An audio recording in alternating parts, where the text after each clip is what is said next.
Assalamualaikum Aunty Uncle. Pagi ni mengantuk tak boleh nak celik mata. Maklumlah cuaca yang hujan-hujan macam ni. Seronoklah si Mochi ni tidur je kerjanya. Mama pun jadi malas nak masak-masak hari ni. Hujan sepanjang pagi dari subuh tadi. Macam ni lah cuaca kat rumah. Kalau tak hujan pagi, petang. Kalau tak petang, malam.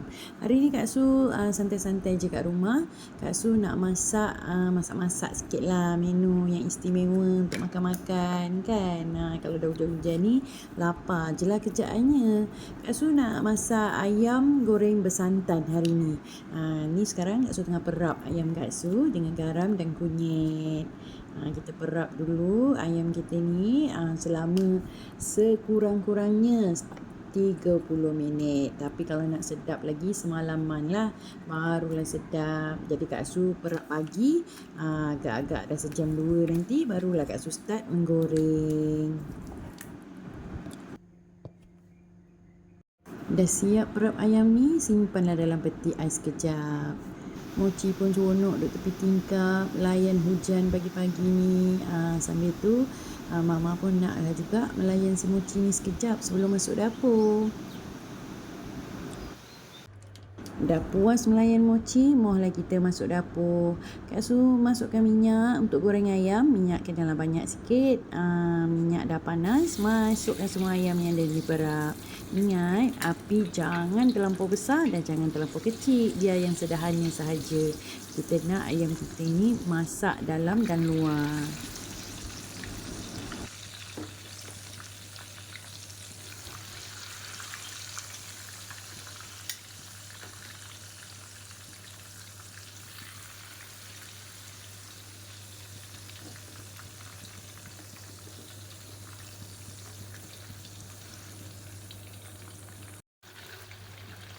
Dah masuk semua ayam, biarkan lebih kurang 10 minit, barulah kita terbalikkan.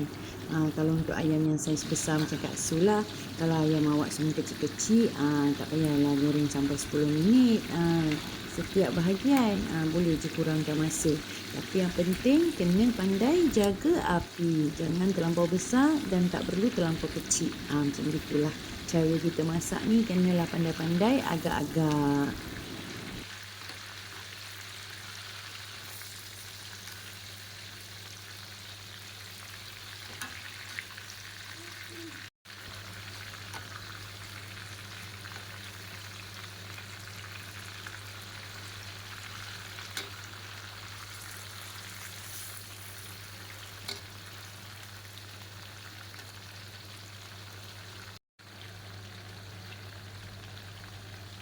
Dapat ayam goreng panas-panas macam ni, kalau tak buat kuah pun dah sedap.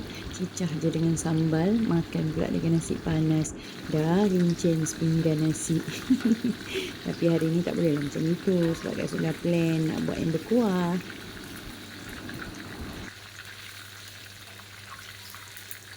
Awak semua suka ayam bahagian mana?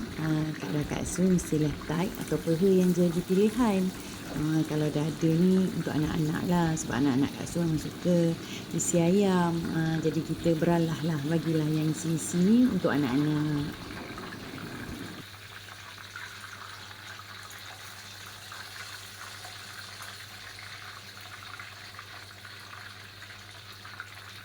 Siap je goreng ayam. Kak Su nak goreng ubi kentang.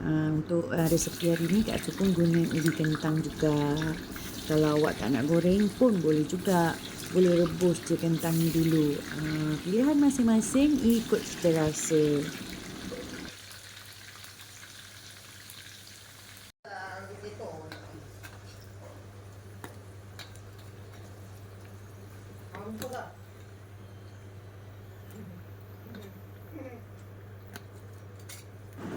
Dah siap goreng-menggoreng ni, Kak Su nak start masak, buat kuahnya pula.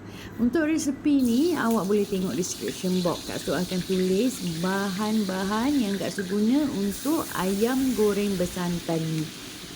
Bukan ayam je awak boleh guna, ikan pun boleh. Awak gorenglah ikan sama macam yang Kak Su goreng ayam tadi. Cuma kalau ikan macam tak sesuai lah kalau awak nak campur dengan kentang. Mungkin awak boleh campur terung, atau kacang bendi, mungkin sesuai. Tapi kalau dengan kentang nak mix dengan ikan macam tak berapa nak sesuai lah. Macam tu. Atau kalau nak tukar dengan makanan laut atau daging pun boleh juga. Cuma kalau untuk makanan laut awak tak perlulah goreng dulu. Awak buat je kuah ni dan terus masuk je makanan laut tu nanti. Kena pandai-pandai ubah suai. Macam gitulah caranya. Masak ni sangat mudah, sangatlah senang. Ikutlah cita rasa kita. Kak Su masukkan cube pati ayam dan juga air. Air ni jangan masukkan banyak-banyak terus. Masukkan sikit-sikit je dulu. Nanti kita kacau. Bila dah pecah minyak dengan cantik, barulah kita tambah lagi lepas kita dah masukkan santan nanti. Kak Su tambahkan santan dan juga air. Kak Su nak kuah Kak Su ni tidak terlampau pekat dan tidak juga terlampau cair. Yang sedang-sedang je, sesuai selera macam itu. Kat luar pun masih hujan. Eloklah kita masak dalam rumah sejuk sikit. Kalau tak membahang rasanya kan bila duduk dapur ni. Jadinya kita teruskanlah masukkan ayam yang kita dah goreng tadi tu. Jangan lupa kentang sekali masukkan terus. Kalau dah masuk ayam dengan kentang ni dah tak payah tunggu lama-lama. Sebab ayam dan kentang ni dah masak. Cuma tinggal nak rasa je apa yang kurang. Kalau kurang masin, tambahlah garam. Kalau kurang manis, tambahlah gula merah lagi. Macam gitulah cara kita. Yang penting sesuai dengan selera dan tekak masing-masing. Ikutlah cita rasa awak. Nak lebih manis, tambahlah gula merah lebih sikit. Kalau suka masin sikit, tambahlah lagi garam. Mochi pun tengah melayan lagi hujan kat luar yang renyai-renyai tu. Seronok juga layan hujan yang renyai-renyai ni duduk tepi tingkap. Gitu. Ayam Kak Su pun dah siap. Bebel punya bebel dah pun siap. Alhamdulillah. Tapi takkanlah nak makan nasi dengan ayam goreng bersantan ni saja. Kak Su naklah juga buat lauk lain satu lagi sampingannya. Jomlah kita.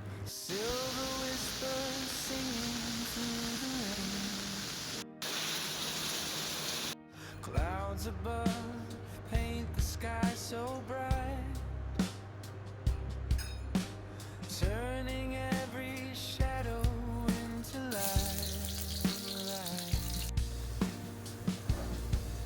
Oh, beautiful rain, falling so free, washing the world like a sweet melody. In every drop, a dream remains, floating so free in the beautiful rain.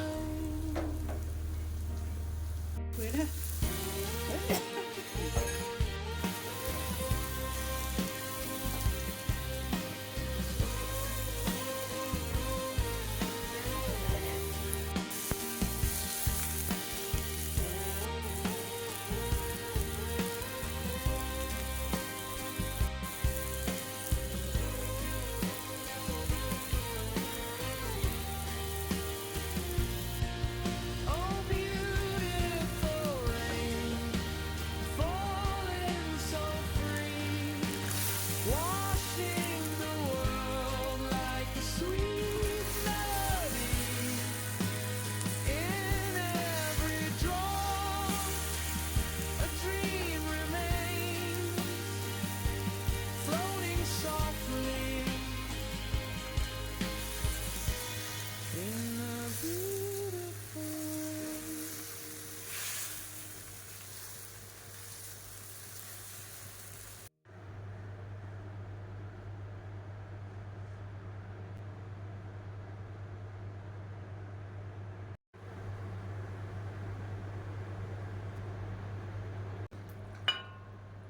Dah pun siap sayur capcay Kak Su. Makan dengan nasi panas-panas, ayam goreng bersantan. Makan pula sambil layan hujan-hujan ni. Allahu Akbar. Harap awak sukalah dengan resepi-resepi yang Kak Su kongsikan. Cuma untuk sayur capcay ni tak adalah Kak Su kongsikan resepi sebab mudah dan senang saja. Cuma beli je perencah capcay tu dekat Pasaraya. Online pun ada jual. Hari tu Kak Su jumpa perencah ni dekat Ninso. Bolehlah cari dekat sana. Bismillah awak semua. Dah tibalah masanya untuk makan. Nasi, ayam goreng bersantan, sayur capcay. Tak cukup dengan itu. Kak Su tambah pula telur mata kebau garing-garing. Ya Allah, apa lagi nikmat yang kau dustakan. Kenyang perut, hujan pun dah berhenti. Selamat beristirahatlah untuk awak-awak yang dah siap masak dan makan juga macam Kak Su. Terima kasih kerana dah menonton video Kak Su dan support channel Kak Su. Assalamualaikum.